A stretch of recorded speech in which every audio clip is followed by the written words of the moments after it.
কল্যাণী বিধানসভায় জোরদার প্রচারে বাম প্রার্থী সবুজ দাস। প্রার্থী ঘোষণার পর থেকে এলাকা জুড়ে সক্রিয় হয়ে উঠেছে বাম কর্মী সমর্থকরা। বাড়ি বাড়ি প্রচার থেকে শুরু করে জনসংযোগ সবেতেই নজর কাটছেন তিনি। শুধু রাজনৈতিক প্রচারেই নয়, মানবিক দিকেও নজির গড়েছেন সবুজ দাস।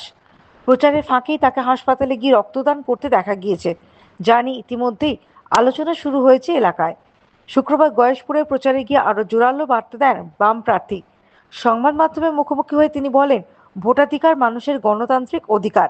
সেই অধিকার আমরা আইনি ও গণতান্ত্রিক পদ্ধতিতেই ফিরিয়ে আনব। এদিন সবুজ দাসের প্রচারে ব্যাপক সাড়া মেলে। অসংখ্য বাম কর্মী সমর্থক তার সঙ্গে পা মিলিয়ে প্রচারে অংশ নেন। আমি বলছি তৃণমূল বিজেপি যে গোটা বাইনারি, সেই বাইনারি মানুষ বুঝতে পেরেছে।